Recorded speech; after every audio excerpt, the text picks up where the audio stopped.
Warning, due to some language and subject matter, listener discretion is advised.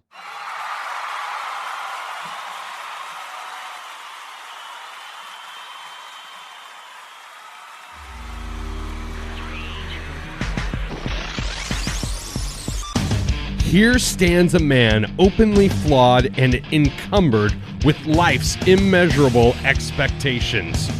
That is the opening stanza of the bio of my next guest, J Crum. J Crum is a hip-hop artist from Omaha, Nebraska. He's also a strong supporter of his local community. He mentors the youth in the community, and he is an outstanding performer, gaining a little bit of notoriety on TikTok.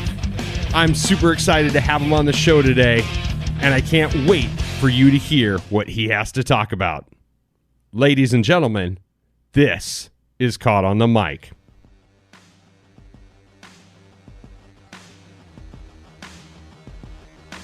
Ladies and gentlemen, I am proud to say that I have hip-hop artist from Omaha, Nebraska, J Crum, joining me on the podcast today. How the heck are you, man? Man, I'm great. I'm very honored to be on this show, so I appreciate you. Every day, like everybody else in the world right now, I will scroll through TikTok. Mm-hmm. Hours will have passed by. And I tell you what, that algorithm feeds me your videos on a regular basis, and I ain't mad at it one bit. Amazing. Finally, an algorithm working in my favor. That's that's amazing. Isn't that the most challenging thing as somebody that creates content is jarring those algorithms to work in your favor?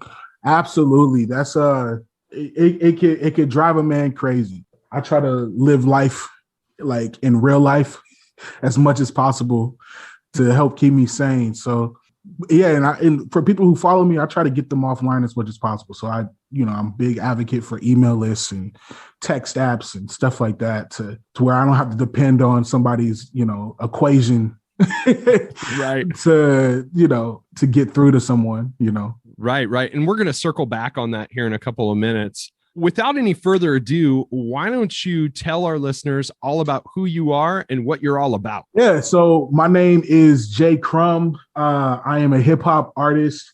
I'm big on community. I'm big on serving in community. I'm big on mental health. I'm big on, helping support, grow the next generation. I'm married. Faith is important to me. Yeah, that's about all I could say in a short amount of time, I think. Yeah. Well, man, you can take all the time you want. We're here for you. All right, I appreciate it. So how long have you been doing music? Oh, man, I have been doing music since high school. So, I'm a little over 15 years. I actually recorded my first song like 20 years ago, which is crazy to think about. I was 13 and goofing off and stuff like that. But that was really the beginning of it. But I really started taking it serious in high school, and kind of went all different types of paths up until maybe around 2013, where like I'm dropping my first album and doing shows pretty consistent and everything like that. So the hip hop community around Omaha, Nebraska, where you're located, what's it like currently? What's the current state of the hip hop community? Right now it's probably the best it's ever been. There's a lot of really cool things happening with a lot of different artists. You got King ISO, who signed to Strange Music with Tech Nine. He's doing a phenomenal job. You got Tabo, who signed to Pyrex. He's a good friend of ISO. They're all going on tour together.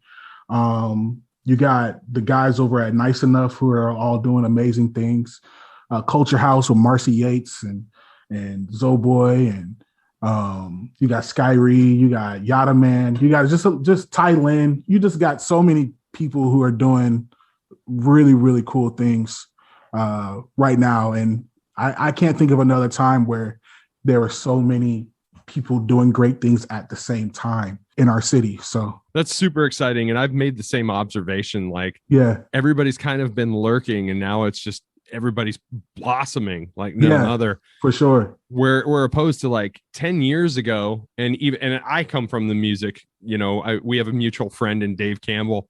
Yeah. And I have a music background. I played in bands for years and years and years and years. And I would say I've been out of it for about 10 years. Mm-hmm. It was a lot more competitive. Yeah. About 10, 12 years ago than what it is now. It seems for more sure. communal now. Am I off base with that? No, I think definitely, I think there's some of that competition there still. I don't think that's the heart of hip hop. That's not going to go away. Right. But I think people are realizing that we're better together.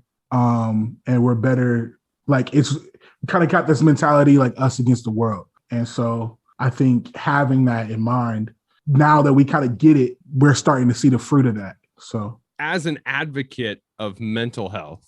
Yeah. Do you find a lot of that represented in your music? Yeah. I would say, I talk about it a lot. Probably my most popular song is one called Placebos. And it's all about like my struggle with depression, thoughts of suicide ideation, all those types of things. And I almost didn't put it out because it was probably the most in-depth I've been talking about it. Just seeing how it's impacted and helped people just showed me that was the right thing to do. So, but yeah, I'm really, really big on that right now, for sure. Not right now, I guess that's just ingrained in who I am. So, yeah. I think we're entering this phase in time where people are being way more transparent about their mental health. Yeah. And I see that as being an incredible thing, especially if it seeps into somebody's art and is represented by somebody's art. Speaking of which, who are some of your biggest influences? Oh man. I got influences from all over. So I'm from Detroit originally. So I got a lot of like Motown influences. And I think you can kind of hear that in some of the musicality in my music. So, Stevie Wonder, Al Green, Michael Jackson, like Otis Redding, just a lot of that. And then you for hip hop, you'll find like Kanye West is a huge influence for me. Outkast, I really love J. Cole. A Tribe Called Quest. If you look, I got their album cover right there on my wall. Kendrick Lamar. That's awesome. Let's see. Man, yeah, the list can go on and on. Rakim, Jay-Z. And then I even got like some rock influences. So like Nirvana, Foo Fighters. Oh, I love Gnarls Barkley. Like I just have a lot of, I just kind of pull from a lot of different places. I think the best artists do. And sometimes that creates the cognitive dissonance in your head because you're performing one style of music, but you're in love with another sometimes. Absolutely. What's your take on Kanye's catalog? Because I know that's I saw this in a Facebook feed just today where they had all of his albums posted up. They're like, okay, you can only pick 3. Oh man. Yeah, that's tough.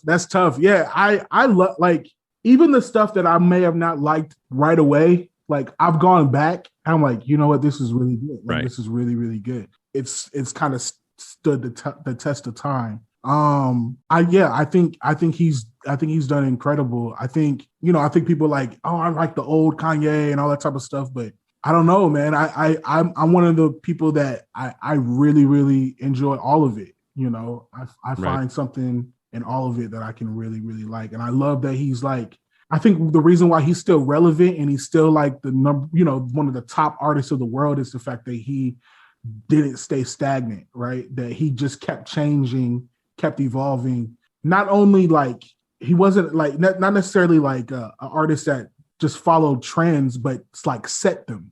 Like, hey guys, this is what we're doing now. You know what I mean? So it would be like we was all wearing long tees and shorts that go down to our ankles.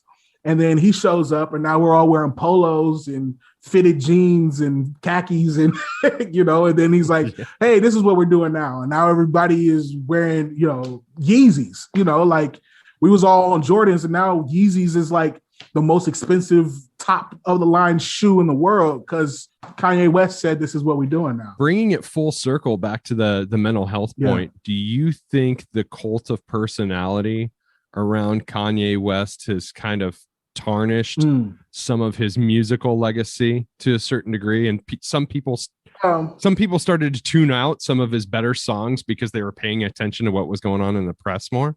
I think a lot of people are their outrage doesn't last very long. Right. Because even me, I was like, man, I'm so disappointed. And even I was like, man, I don't know if I can support. But then when the album dropped, I'm like, I'm still pushing play. You know, like I'm still tuning in, you know.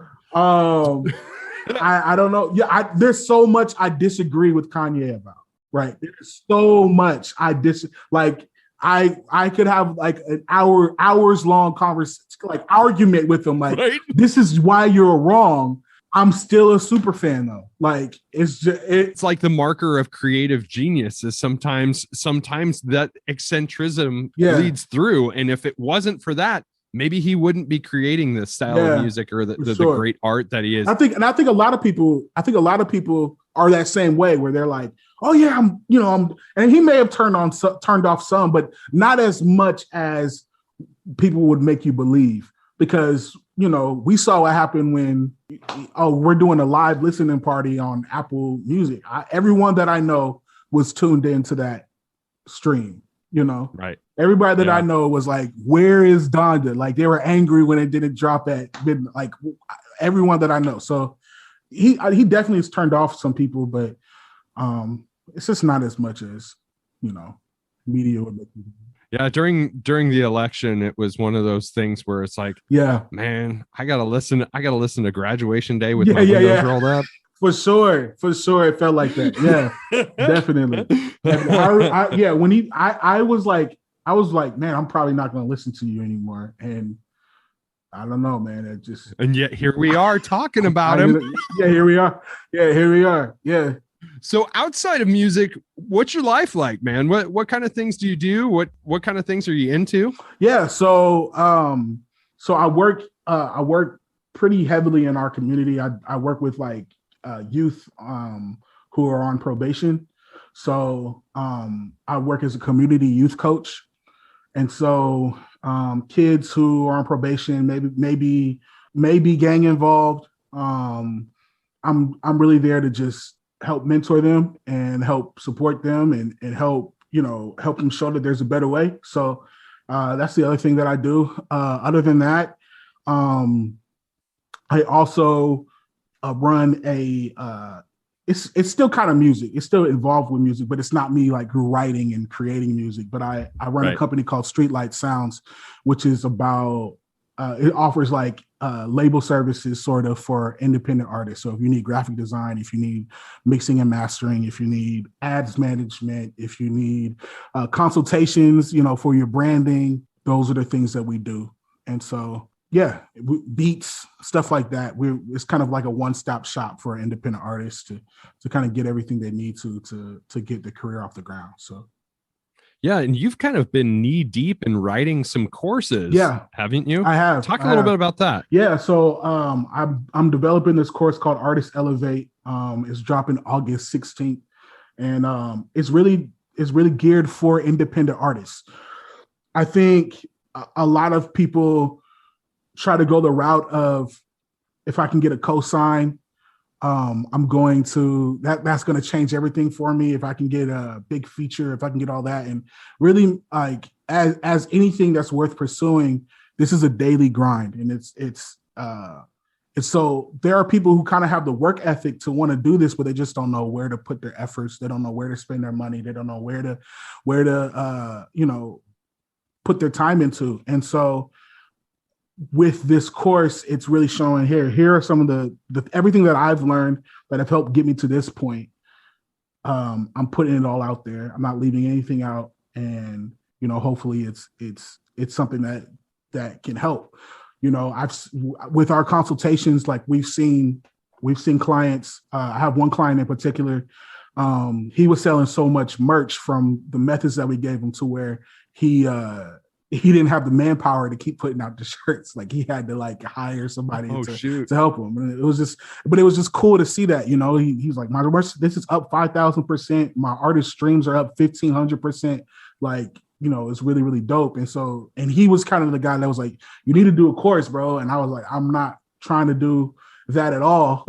I got too much going on in my life. But then I just thought about what it would be long-term. And if the people who come to me for consultations, what if they had this knowledge already there that would be included in this course? Think of how much further we can help and assist people who already have this knowledge. Yeah. So it just showed me that this would be I feel like we need it. I feel like our city needs it. I feel like the communities that I'm in need it. And so, yeah. And some of that stuff, when you start to have success and find success on the micro level, it kind of unintentionally blows up on the macro level. Yeah. So, what are some things that you are noticing with your career right now, as far as how people are discovering you from outside of the four walls of Omaha, Nebraska? Yeah. So a lot of it is TikTok's been a big, as of late, has been a big help with that. So finding a lot of people have found me through that. So that's been really cool. Because that's basically just content marketing. I didn't have to spend any money for that. I didn't have to do any of that. I just had to make dope content, and the algorithm kind of works in the favor of dope content, it seems like. So the content's good, and so I don't have to worry about any of that other stuff. The other stuff is, I'm very good at social media ads and using correct targeting and things like that. And so that's been good. And then other than that is, networking with people outside the city. And so like, and it's not networking with people outside the city that are like bigger than me. You know what I mean? It's just, hey, if I think you're dope, and we're at the same level. I think a lot of us, we try to network vertically when we should be networking horizontally. So find artists who are dope, who are on the same level as you, and just reach out. Say, hey, you're dope. I share your stuff. I'll support you. And so just showing genuine support and without any other motives than other than just to, hey, I just want to build with you. A lot of amazing things have happened through that. So yeah, absolutely. And the cream generally rises to the top anyway.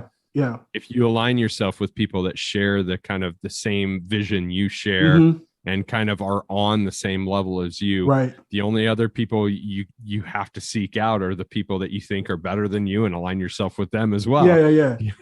Yeah, absolutely. The ones that are I've noticed the ones that are better than you, or the ones that are maybe be further along, are just so difficult to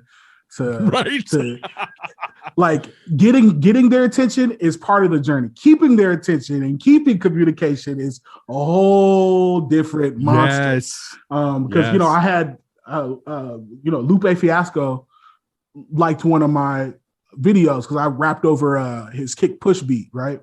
Yes, I just saw that actually. Yeah. And so he liked it. But I mean, that doesn't mean that I have Lupe's number and I can contact him whenever I want, or he would even return my DM. You know what I mean? So, but he saw it and he liked it. He shared it. So that's cool.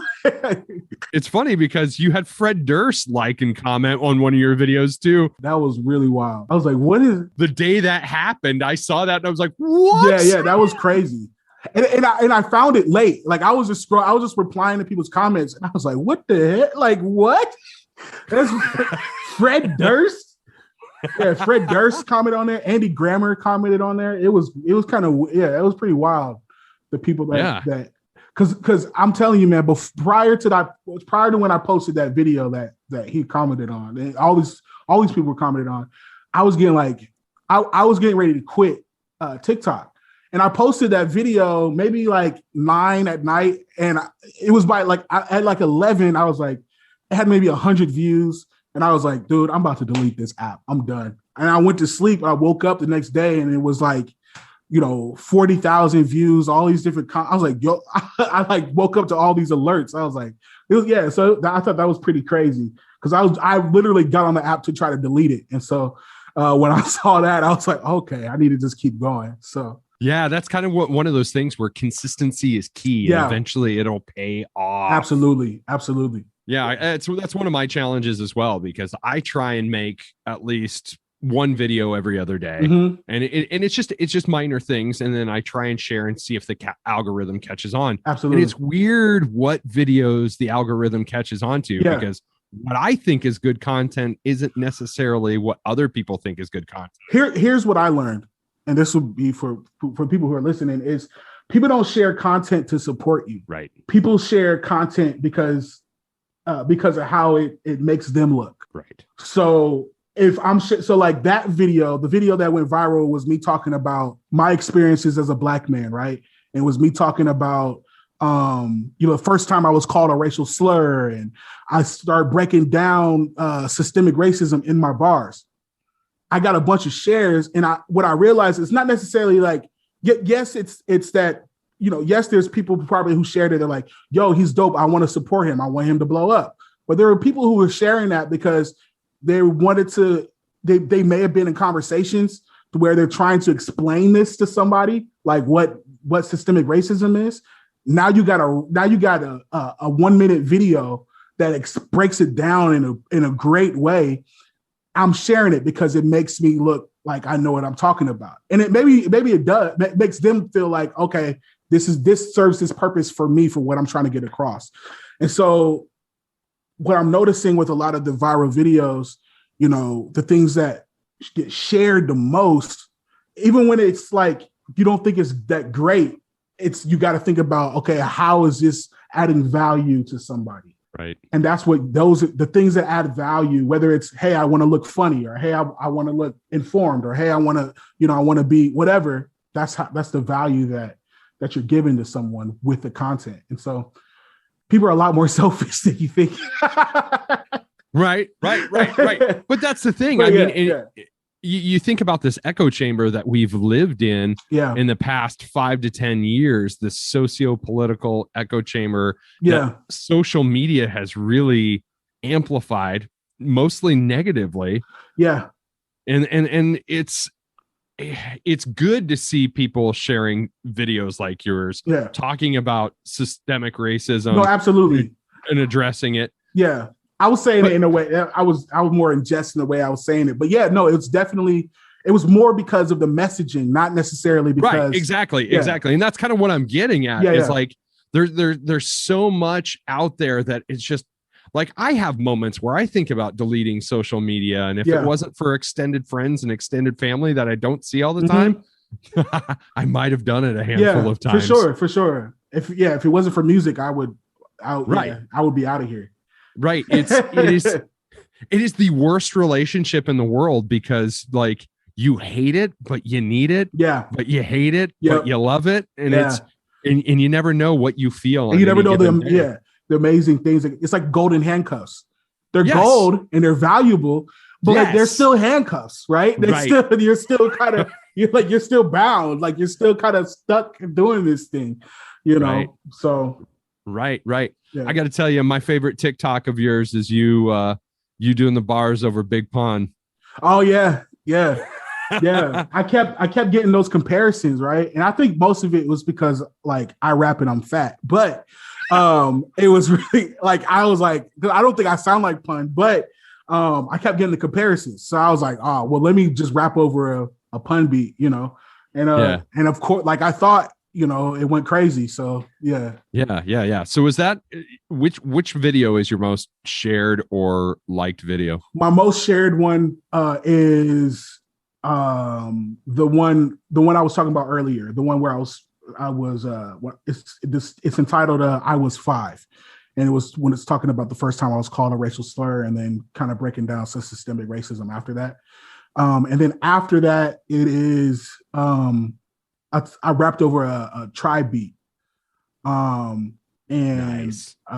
So that one went, and then the Pun beat probably was third. So yeah.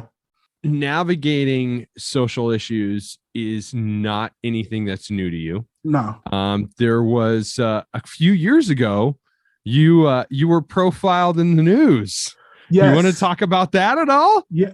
You talking about the waiting room situation. Yes, sir. So that was a very interesting moment, right? Because let me see. We should probably put it into context. Yeah, let's put it into context. So tragically, somebody was murdered outside of the waiting room. As a response to that, the waiting room said, we are banning local hip hop shows from here. We're no longer going to throw local hip hop shows. And so for me, I found that as unfair, because there are horrible things that happen at all types of genres of music, right?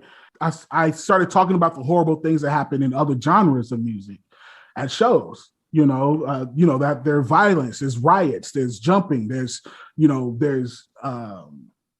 pill popping, there's assaults, there's all these different things that are happening at other shows. So to kind of take hip hop and say, okay, well, hip hop is the problem, not that hip hop is the problem, is basically showing that, man, that's not necessarily, at least to me, felt like that was fair. I feel like, we got to do a better job of really identifying what the issue is, and so for me, it felt very, unfair. So I spoke out on it, got contacted by the news.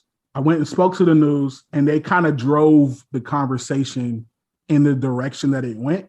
I wasn't necessarily letting them off the hook, but I definitely was trying to say, like, yo, like, I'm sure there's some type of pressure being put on him by people in the city or stuff like that. And the news, they'll take the blurbs and the sound bites and everything like that, and they'll take it all and they'll make it construct kind of their own. Yeah, they'll spin it, their own narrative and spin it. And so that's kind of how it felt doing that story. Was they kind of spun it in the way that they wanted it to go, and made it something that I wasn't necessarily trying to say. Right. It felt spun at the time, just to be completely honest with you. It felt spun at the time, but yeah. So I think those of us that knew where your intentions were, and knew that you had the best intentions at heart, and that you were really just advocating for the art, and you can't punish the art for a few bad actors outside of the realm of where the art was held. Absolutely. It's a thing of a simple Google search, right? A simple research of the people that you book, right? You could see, okay, is this what I want in my venue, or is this not?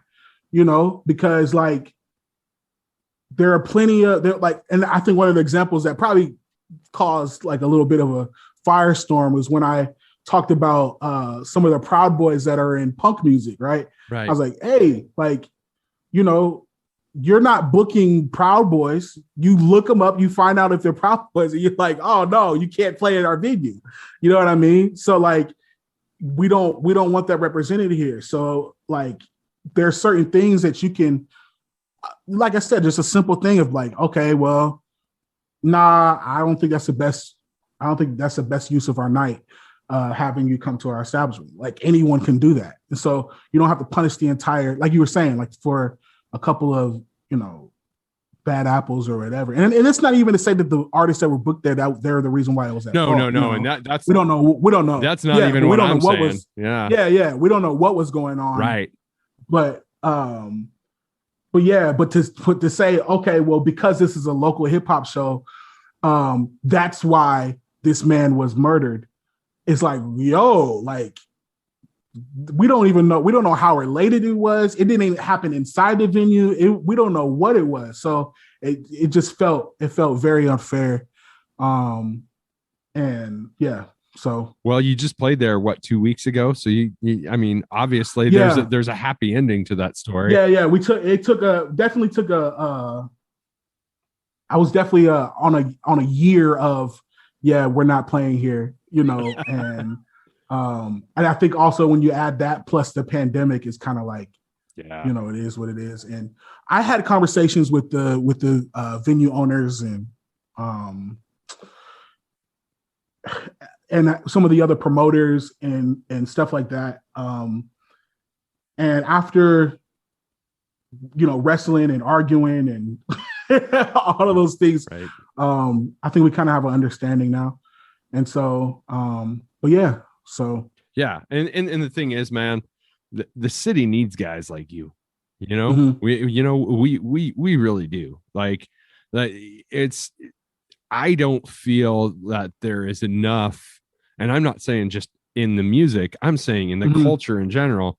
The hip hop Yeah. culture isn't as spread as rapidly through Omaha as it should be. Not at all. Yeah. You know, and it's all of us. You know, it's all of us as fans. You know, as you as performers. You know, it's in a place like the waiting room, man. You can't not play there. You know? Yeah. Yeah. Yeah. No, for sure. Yeah. It's, you know, and it's not like this, like there's not many other options either, you know. So it's like, okay, well, yeah, we'll take our stand and we said, you know, we'll do what we need to do, and we need to figure out how we proceed. They were open to conversations and everything like that. And if people are still like, hey, I'm not playing the waiting room, like that's their right. Like I don't mind that. I don't fight that. I don't disagree with that. Like however you feel is how you feel. I think for me, I wanted to see like where they were at as well. And I think that was and I also wanted to help open the door for like people that I know that are like younger than me. Like they were like, man, my dream was to play this thing. And so like if this makes it to where they can, if this helps open up that door and be like, okay, you know, hip hop is we're welcoming it again. Then yeah, that's something I wanted to try to do. So what makes J Crumb's music different than any other hip hop artist out there right now? I think you can find that difference in the content. I think you can find that difference in the sound. I think I have a great blend of melodic with like the boom bap grittiness as well. I think it's presented in a way that will get you thinking. I think it's presented in a way to where a lot of people from all different types of walks of life are going to find something they can identify with and gravitate to. I love that. I love that, sir. So yeah, man. You got some big festivals coming up. One of them is happening this Saturday. It's the Maha Music Festival taking place in Omaha, Nebraska. Now, the Maha has been growing year over year over year. Past headliners include Death Cab for Cutie, Run the Jewels, Lizzo. Let's talk about this Saturday. Who's on the bill with you? Man, so I don't want to forget anybody, but I'm so excited about this. So we got Thundercat, who is like, I'm a huge fan of Thundercat, like crazy. We got Crumb. I don't know if I pronounced that right. We got Japanese Breakfast, Drive-By Truckers. We got Edom. We got Kethro. We got who else we got on there? I know I'm forgetting people. I'm gonna stop now because it's such a diverse mix. Regardless, it is such a diverse mix, and it's crazy. I love the fact that you're on that bill, man. You've earned it. Thank you. You've done your work, and it's good when we see the good guys succeed. I appreciate it. It's been a dream of mine for a long time. Right. And then you just announced this week you're also on Lincoln Calling. Yes. I'm hyped about that because I was supposed to be on it last year. Right. But of course, the pandemic hit, right? And so I think I did their virtual show. Nice. But to be back and doing it, you know, for the first time with a live crowd, I'm so excited for. When is that taking place? September 23rd through the 25th. Right. That's awesome. Yeah. That's awesome. And I don't want to take us down another rabbit hole, but we're gonna keep our prayers up and keep positive that things don't revert due to the Delta variant. Oh yeah, for sure. I think it's for some places already. We're all sweating bullets because man, we just got shows back. We don't want them to go away again. Right. Yeah, no, I hear you. Yeah. So what else is coming down the pipeline that we don't know about? Okay, let's see. I mean, I got a lot of music, a lot of music on the way. I got a couple group projects that I can't quite talk about yet, but I got a couple group projects. I got a solo project. I got a ton of singles, ton more visuals. You know me, but I'm just you're gonna get a lot of content from me. So there's some other really, really cool things, like some really big things that I can't really talk about. Right. But when it happens, you're gonna know, like you'll see it. So like you're not gonna be able to miss it. So man, I'm really excited. I'm excited for you. There's some really cool things happening that but and then touring, we got a tour coming on the top of next year, starting like right around springtime. So you can stay on the lookout for that. But I'm getting back to touring, and I'm really excited, man. There's a lot of really cool things happening. That's awesome, man. So why don't you tell everybody where they can find you online? Yep. So you can find me everywhere at J Crum Music, JCRUM Music, jcrummusic.com. So just made it super easy. You can find me everywhere there. And this is my ringing endorsement. I'm really big into indie hip hop. I played in rock bands and punk bands and screamo bands my whole life. But the funny thing is I was always ahead at heart. Yeah. And so like to see you succeed and to see people in our community succeed, it makes me happy. And it makes me even happier to see somebody succeed that gives so much back of themselves and so much of the back to the community that they came up in. And so it's been an honor to talk to you on the podcast today. Oh man, it was a blast, bro. I appreciate you even inviting me out to do this. So this is dope. How about that? Big thanks to J Crum for being on the show today. That was a lot of fun. And I think if you would have let us, we would have talked for hours and hours and hours, and this would have been a 3-hour-long podcast. Please follow him on social media, and if you don't follow him anywhere else, follow him on TikTok. He has the best content on TikTok. Trust me. Speaking of online media and social media and online content, whatever, please make sure you are following me on Instagram, TikTok, Twitter, and Facebook. I appreciate your support. If you know somebody that would be a good guest for the show, shoot them my way, caughtonthemic@gmail.com, or send them to my website, www.caughtonthemic.com. Last but not least, I would appreciate those 5-star reviews on Apple Podcast. It helps broadcast the show to more people. This has been Caught on the Mic with Michael Clark. I'm Michael Clark. Until next time, thank you.